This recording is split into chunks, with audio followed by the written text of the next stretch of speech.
15. Trial of the kayak. Fritz kills a walrus. We carry home its head. The storm. Where is Fritz? Safe at last. The fishing season. An expedition proposed. 3 of the boys start for Woodlands. Pigeon post. Encounter with a hyena. Wood Lake explored. A tapir. Prospect Hill pillaged. A tragedy. The boys in danger. We joined them. We build a summer house. Discover the cacao plant. Fritz ascends the stream. He sees elephants and hippopotami. Jack's moist secret. We return to Rockburg. Grace and beauty. Shark Island is fortified. At last came the day when Fritz was to make his trial trip with the kayak. Completely equipped in swimming costumes, trousers, jacket, and cap, it was most ludicrous to see him cower down in the canoe and puff and blow till he began to swell like a frog in the fable. All trace of his original figure was speedily lost, and shouts of laughter greeted his comical appearance. Even his mother could not resist a smile, although the dress was her invention. I got the other boat out that my wife might see we were ready to go to his assistance the moment it became necessary. The kayak was launched from a convenient shelving point and floated lightly in the sea-green ocean mirror. Fritz with his paddles then began to practice all manner of evolutions, darting along with arrow swiftness, wheeling to the right and then to the left, and at last flinging himself quite on his side, while his mother uttered a shriek of terror. He showed that the tiny craft would neither capsize nor sink. Then, recovering his balance, he sped securely on his further way. Encouraged by our shouts of approbation, he now boldly ventured into the strong current of Jackal River, and was rapidly carried out to sea. This being more than I bargained for, I lost no time in giving chase to the boat, with Ernest and Jack, my wife, urging us to greater speed, and declaring that some accident could not fail to happen to that horrid soap bubble. We soon arrived outside the bay, and the rocks were where formerly lay the wreck, and gazed in all directions for signs of the runaway. After a time we saw, at a considerable distance, a faint puff of smoke, followed by the crack of a pistol. Upon this we fired a signal shot, which was presently answered by another, and, steering in the direction of the sound, we soon heard the boys' cheery halloo. The kayak darted from behind a point of land, and we quickly joined company. "Come to this rocky beach," cried Fritz. "I have something to show you." With blank amazement we beheld a fine, well-grown young walrus harpooned and quite dead. "Did you kill this creature, my dear Fritz?" I exclaimed, looking round in some anxiety, half expecting to see a naked savage come claim the prize. "To be sure, father. Don't you see my harpoon? Why do you doubt it?" "Well, I scarcely know," replied I, laughing, "but success so speedy, so unexpected, and so appropriate to an amateur Greenlander took me by surprise. I congratulate you, my boy, but I must tell you that you have alarmed us by making this long trip. You should not have gone out of the bay. I left your mother in a grievous trouble." "Indeed, father, I had no idea of passing out of sight, but once in the current I was carried along, and could not help myself. Then I came on a herd of walruses, and I did so long to make a prize of one of them that I forgot everything else, and I made chase after them when beyond the influence of the current, until I got near enough to the harpoon this fine fellow. He swam more slowly, and I struck him a second time. Then he sought refuge among these rocks and expired. I landed and scrambled to where he lay, but I took care to give him the contents of my pistol before going close up and having a salutary recollection of the big serpent's parting fling at you, Jack." "You ran a very great risk," said I. "The walrus is an inoffensive creature, but when attacked and wounded it often becomes furious, and, turning upon its pursuer, can destroy with its long tusks a strongly built whaleboat. However, thank God for your safety. I value that above 1,000 such creatures. Now what's to be done with him? He must be quite 14 feet long, although not yet full grown." "I am very glad you followed me, father," said Fritz, "but our united strength will not remove this prodigious weight from among these rocks. Only do let me carry away the head with these grand snow-white tusks. I would so like to fashion it on the prow of the kayak and name it the Seahorse." "We must certainly carry away the beautiful ivory tusks," said I, "but make haste. The air feels so excessively close and sultry, I think a storm is brewing." "But the head, we must have the whole head," cried Jack. "I think it is now splendid, how splendid it will look in the kayak."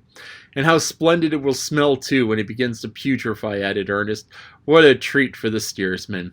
Oh, we will prepare for that, said Fritz. It shall be soaked and cleaned and dried until it is hard as a wooden model. It shall not offend your delicate nose in the least, Ernest. I suppose the walrus to be an animal peculiar to the Arctic regions, remarked Ernest. And so it is, I replied, though they may occasionally be seen elsewhere. These may have wandered into the Antarctic seas. I know that on the eastern coast of Africa is found a smaller species of walrus called the dugong, and it has long incisor teeth, but not tusks, and certainly resembles a seal rather than a walrus. While thus speaking, we were actively engaged in decapitation of the walrus, and in cutting off long strips of its skin. This took some time as we had not the proper implements, and Fritz remarked that in the future the kayak must be provided with a hunting knife and hatchet, adding that he should like to have a small compass in the box with a glass top, fixed in front of the hole where the steersmen sit. I saw the necessity of this, and promised it should be done. Our work being accomplished, we were ready to go, and I proposed to take Fritz and the canoe on our board so that we might all arrive together, but I yielded to his earnest wish to return alone as he came. He longed to act as our avant-courier and announce our approach to his mother, so he was soon skimming away on the surface of the water while we followed at a slower rate. Black clouds meanwhile gathered thick and fast around us, and a tremendous storm came on. Fritz was out of sight and beyond our reach. We buckled on the swimming belts and firmly lashed ourselves to the boat so that we may not be washed overboard by the towering seas which broke over it. The horizon was shrouded in darkness. Fearful gusts of wind lashed the ocean into foam. Rain descended in torrents, while livid lightning glared athwart the doom. Both my boys faced the danger nobly, and my feelings of alarm were mingled with hope on finding how well the boat behaved. The tempest swept on its way, and the sky began to clear as suddenly as it had been overcast. Yet the stormy waves continued for a long time to threaten our frail bark with destruction, in spite of its buoyancy and steadiness. Yet I never lost hope for ourselves. All my fears were for Fritz. In fact, I gave him up for lost, and my whole agonized heart arose in prayer for strength to say, "Thy will be done." At last we rounded the point and once more entered Safety Bay and quickly drew near the little harbor. What was our surprise but our overwhelming delight when there we saw the mother with Fritz, as well as her little boy, on their knees in prayer, so earnest for our deliverance, that our approach was unperceived, until with cries of joy we attracted their notice. Then indeed ensued a happy meeting, and we gave thanks together for the mercy which had spared our lives. Returning joyfully to Rockburg, we changed our drenched garments for warm, dry clothes, and, seated at a comfortable meal, considered and described at our ease the perils of the storm. Afterward, the head of the walrus was conveyed to our workshop, where it underwent such a skillful and thorough process of cleaning, embalming, and drying, that ere long it was actually fixed on the prow of the kayak, and a most imposing appearance it presented. The strips of hide, when well tanned and prepared, made valuable leather. Much damage had been done by the late storm. The heavy rain had flooded all the streams and injured crops which should have been housed before the regular rainy season. The bridge over Jackal River was partially broken down, and the water tanks and pipes all needed repair. So our time was much occupied in restoring things to order. On going to work one day near the cascade, we found a great number of dark red berries scattered on the ground. They were all about the size of ordinary hazelnuts, with small leafy coronets at the tip. The boys thought them so inviting that they tasted them at once, but angry exclamations and much spitting and sputtering followed the experiment. Even Nips rejected them, and they would have been cast aside with contempt, had not the spell induced me to examine them. I decided that this was the fruit of the clove. Some plants were immediately set in the nursery garden, and my wife was pleased to have this excellent spice wherewith to flavor her boiled rice and other dishes in lieu of pepper, a very welcome variety to everyone. Having a good supply of clay brought from the bed near Falconhurst, I proposed to use it for making aqueducts, and observing how much in the recent rain had promoted the growth of our young corn, I determined to irrigate the fields with the drainage from our crushing mill. The fishing season was again successful. Large takes of salmon, sturgeon, and herring rewarded our annual exertions, and our storeroom was again assumed a well-stocked appearance. Much as I wish that we could obtain a constant supply of these fish fresh, I was obliged to reject the naive proposal from Jack that we should tether a shoal of salmon by the gills to the bottom of the bay, as we had secured the turtles. Many quiet, uneventful days passed, and I received that the boys, wearied by the routine of farm work at Rockburg, were longing for a cruise in the yacht or an expedition in the woods, which would refresh both mind and body. "Father," said Fritz at length, "we want a quantity of hurdles, and have scarcely any more bamboos of which to make them. Had we better not get a supply from Woodlands? And you said, too, that the other day that you wished you had some more of the fine clay. We might visit the Gap at the same time."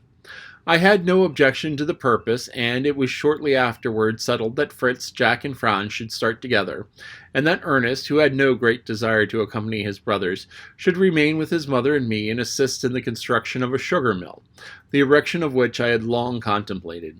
Before they started, Fritz begged me for some bear's meat from the mother to make pemmican. "And what may pemmican be?" she asked. "It is food carried by the fur traders in North America on their long journeys through the wild country they traverse, and consists of bear or deer's flesh, first cooked and then pounded or ground into powder. It is very portable and nourishing." His mother consented to humor him, as she said, although without much faith in the value of the preparation, and in the course of 2 days' stock of pemmican, sufficient for a polar exhibition, was fabricated by our enthusiastic son. They were ready to start when I observed Jack quietly slip a basket containing several pigeons under the packages in the cart. "Oh, thought I, the little fellow has his doubts about the pemmican, and thinks a tough old pigeon would be preferable." The weather was exquisite, and with the exhortations of prudence and caution from both me and their mother, the three lads started in the highest spirits. Storm and Grumble, as usual, drew the cart and were ridden by Fritz and Franz, while Hurry carried Jack swiftly across the bridge in advance of them, followed by Floss and Bruno barking at his heels. The sugar mill occupied us for several days, and was made so much like our other mills that I need not describe it now. On the evening of the first day, as we sat resting on the porch at Rockburg, we naturally talked of the absentees, wondering and guessing what they might be about. Ernest looked rather mysterious, and hinted that he might have news of them the next morning. Just then a bird alighted on the dovecot, and I entered. I could not see in the failing light whether it was one of our own pigeons or intruder. Ernest started up and said he would see that all was right. In a few minutes he returned with a scrap of paper in his hand. "News, father, the very latest by pigeon post, mother." "Well done, boys, what a capital idea," said I, and, taking the note, I read, "Dearest parents and Ernest, a brute of a hyena has killed a ram and 2 lambs. The dog seized it, Fritz shot it, is dead and skinned. The pemmican isn't worth much, but we are all right. Love to all, Fritz. Woodlands, 5th instant." "A true hunter's letter," laughed I. "But what exciting news! When does the next post come in, Ernest?" "Tonight, I hope," said he, while his mother sighed and doubted the value of such glimpses into the scenes of danger through which her sons were passing, declaring she would much rather wait and hear all about it when she had them safe home again. Thus the winged letter carriers kept us informed from day to day of the outline of the adventures, which were afterward more fully described. On approaching the farm at Woodlands, the boys were startled by hearing, as they thought, human laughter, repeated again and again, while to their astonishment the oxen testified to the great uneasiness, the dogs growled and drew close to their masters, and the ostrich fairly bolted with Jack into the rice swamp. The laughter continued, and the beasts became unmanageable. "Something is far wrong," cried Fritz. "I cannot leave the animals, but while I unharness them, do you, Franz, take the dogs and advance cautiously to see what's the matter." Without a moment's hesitation, Franz made his way among the bushes with his gun, closely followed by the dogs, until, through an opening in the thicket, he could see, at a distance of about 40 paces, an enormous hyena in the most wonderful state of excitement, dancing around a lamb just killed, and uttering from time to time the ghastly hysterical laughter which had pealed through the forest.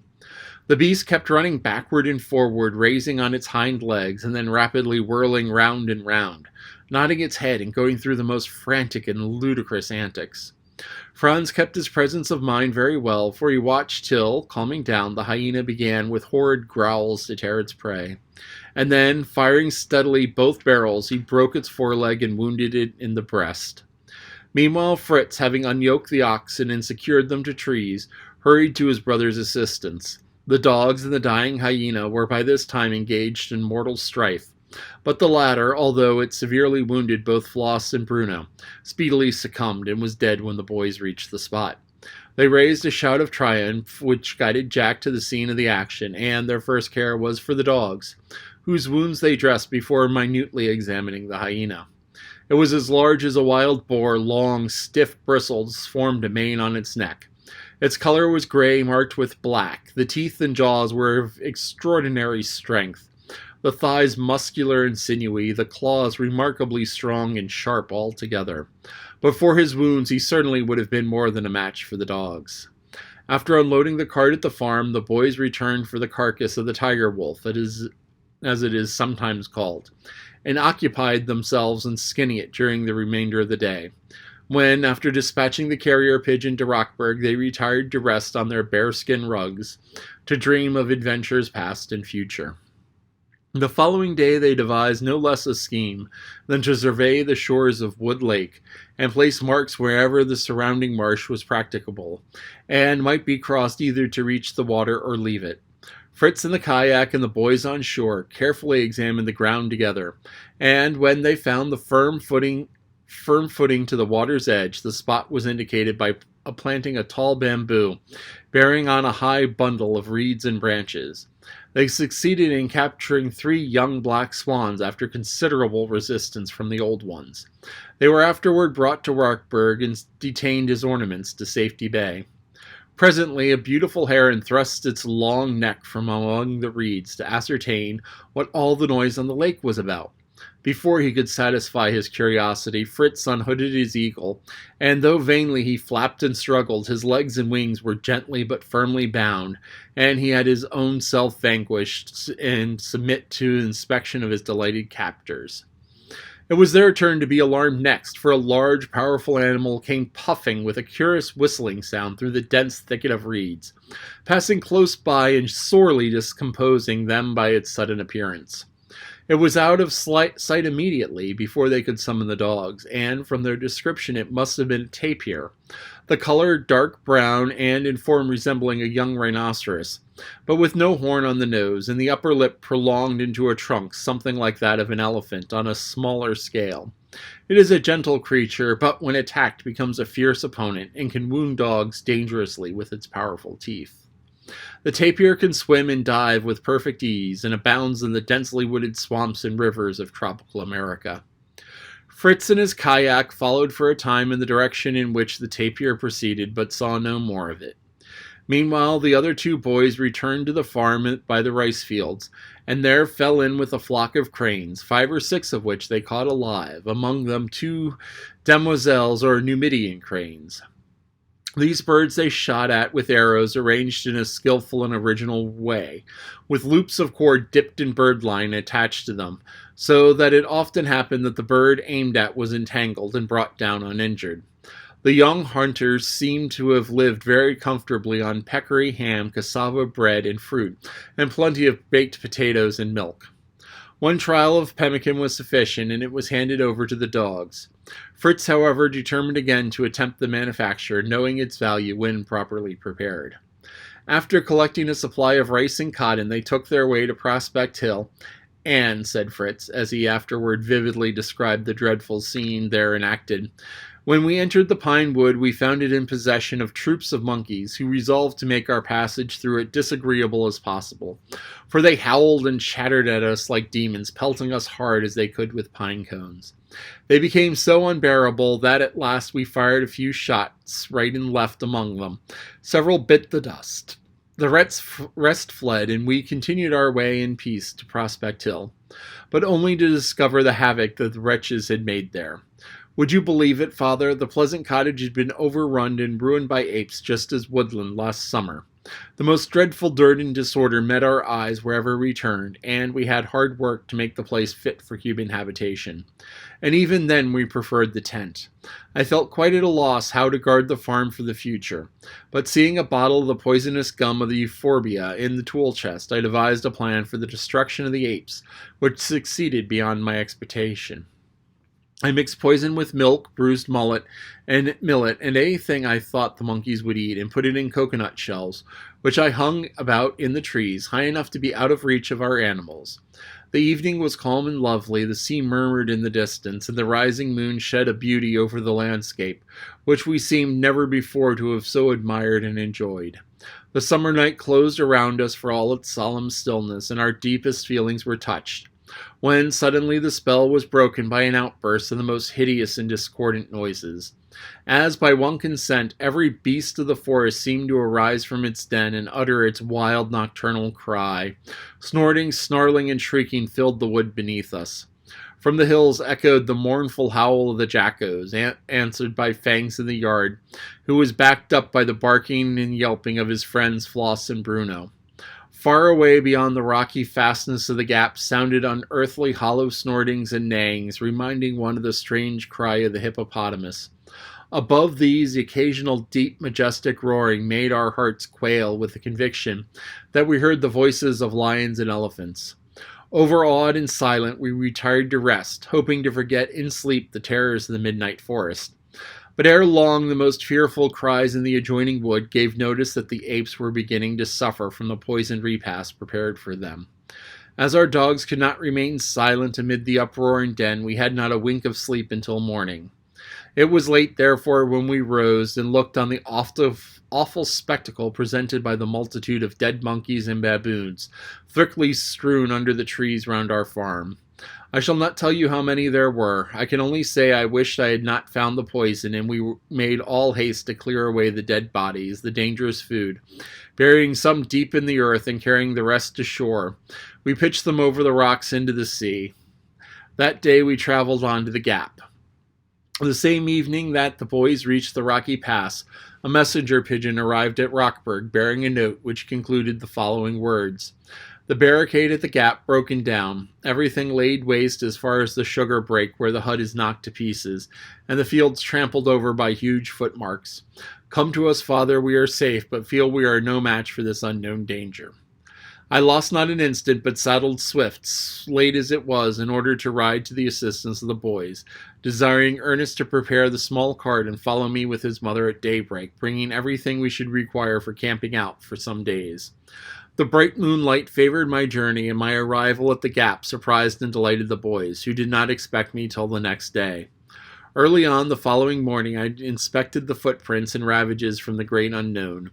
The canebrake had, without a doubt, been visited by an elephant.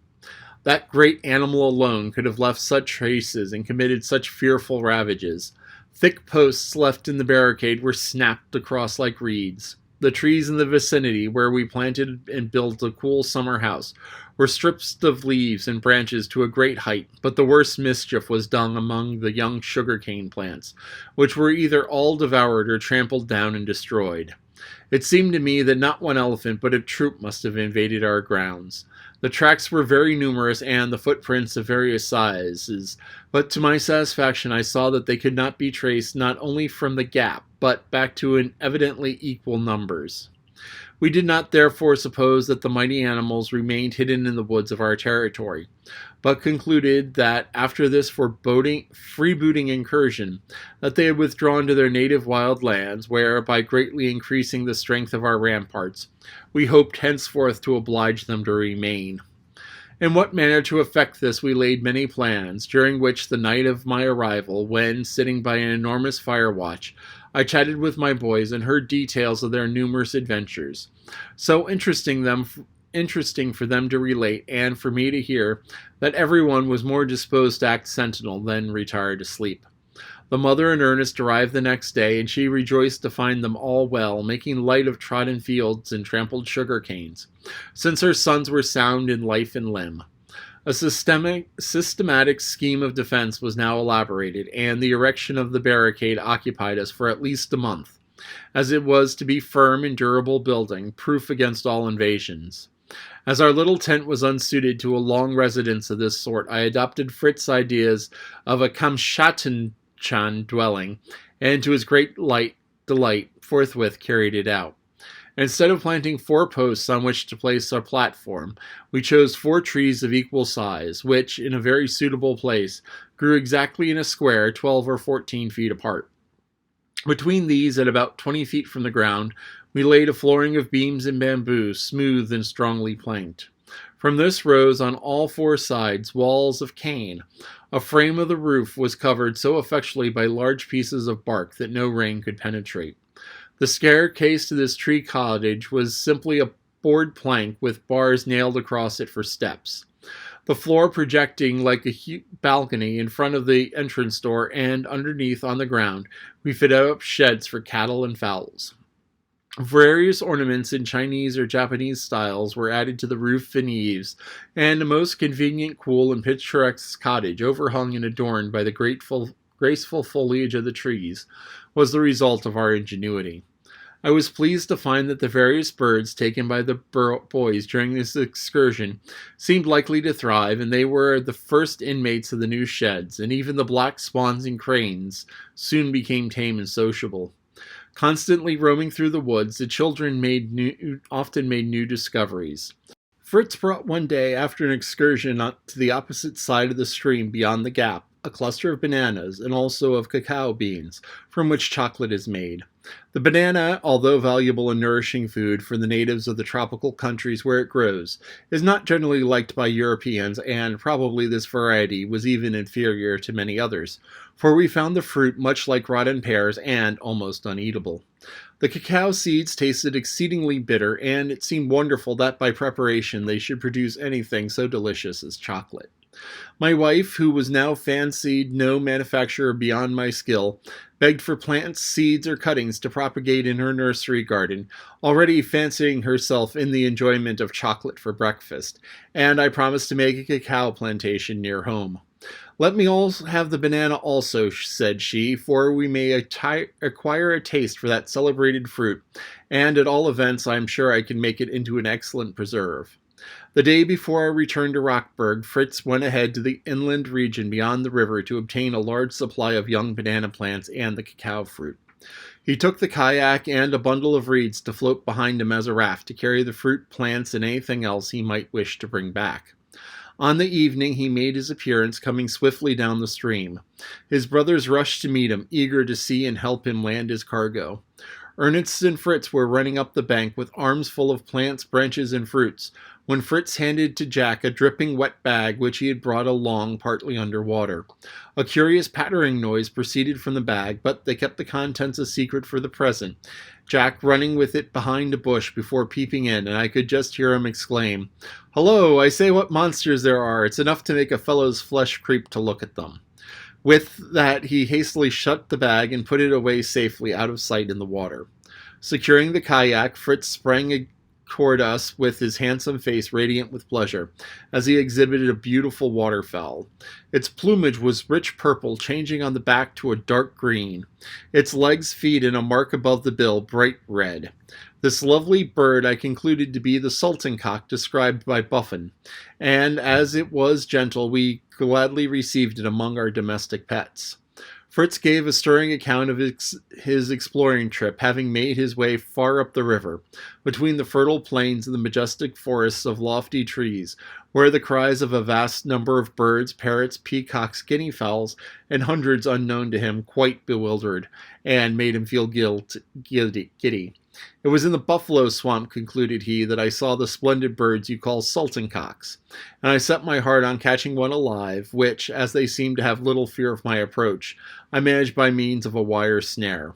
Further on I saw a grove of the mimosa trees, among which huge dark masses were moving in a deliberate way. "Guess what they were?" "Savages?" asked Fritz timidly. "Black bears, I bet," cried Jack. "Your words suggest to my mind the manner and appearance of elephants," said Ernest. "Right you are, Professor," exclaimed Fritz gaily, the words producing quite a sensation on the whole attentive family. From 15 to 20 elephants were feeding peacefully on the leafy boughs, tearing down branches with their trunks, and shoving them into their mouths with one jerk, or bathing in the deep waters of the marsh for refreshment in the great heat. You cannot imagine the wild grandeur of the scene. The river being very broad, I felt safe from wild animals, and more than once saw splendid jaguars crouched on the banks, their glossing skin glancing in the sunlight.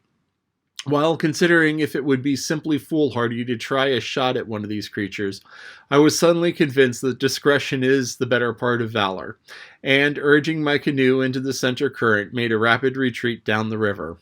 For just beyond me, in the calm, deep water of a sheltered bay, where I was quietly floating, there arose a violent, boiling, bubbling commotion, and for an instant I thought that the hot spring was going to burst forth. Instead of that, uprose the hideous head and gaping maws of a hippopotamus, who, with a hoarse, terrific snort, seemed about to attack me.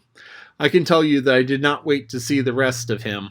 A glimpse of his enormous mouth and its array of white gleaming tusks was quite enough. Right about face, said I to myself, and shot down the stream like an arrow, never pausing till a bend in the river brought me within sight of the gap, where I once more felt safe, and joyfully made my way back to you all. This narrative was a thrilling interest to us, proving the existence of tribes of the most formidable animals beyond the rocky barrier, which defended in so providential a manner the small and fertile territory on which our lot was cast. During the absence of the adventurer, we had been busily engaged in making preparations for our departure, and everything was packed up and ready by the morning after his return. After some hesitation, I yielded to his great wish, which was to return by sea in his kayak round Cape Disappointment, and so meet us at Rockburg. He was much interested in examining the outlines of the coast and the rugged precipices of the cape. These were tenanted by vast flocks of seafowl and birds of prey, while many varieties of shrubs and plants hitherto unknown to us grew in the clefts and crevices of the rocks, some of them diffusing strong aromatic odor. Among the specimens he brought, I recognized the caper plant and, with still greater pleasure, a shrub which was, I felt sure, the tea plant from China. It bore pretty white flowers and leaves resembled myrtle. On our land journey was effected without accident or adventure of any kind. Jack, mounted unusual on Hurry the ostrich, carried the mysterious wet bag very carefully slung at his side, and when near home started off at a prodigious rate in advance of us. He let fall the drawbridge, and we saw no more of him until, on reaching Rockburg, he appeared leisurely returning from the swamp, where apparently he had gone to deposit his moist secret, as Franz called it. We were all glad to take up our quarters once more in our large and convenient dwelling, and my first business was to provide for a great number of birds we now had in our hands, by establishing them in suitable localities, it being impossible to maintain them all in the poultry yard. Some were therefore taken to the islands, and the black swans, the heron, the graceful demoiselle cranes, and our latest acquisition, the splendid sultan cock, soon became perfectly at home in the swamp, greatly adding to the interest of the neighborhood of Safety Bay. The old bustards were the tamest of our feathered pets, and never more so than at meal times. They were unfailing in their attendance when we dined or supped in the open air. Toward evening, as we sat in the veranda listening to Fritz's account of his trip round the Cape, an extraordinary hollow, roaring noise sounded from the swamp, not unlike the angry bellow of a bull. The dogs barked and the family rose in excitement, but I remarked a look of quiet humor in Fritz's eye as he stood leaning against one of the veranda pillars, watching Jack, who, in some confusion, started off toward the march. "Come back, you silly boy," cried his mother. "The child has not so much as a pistol, and is rushing off alone to face he knows not what." "Perhaps," said I, looking at Fritz, "this is not a case requiring the use of firearms. It may be only the booming of a bittern which we hear."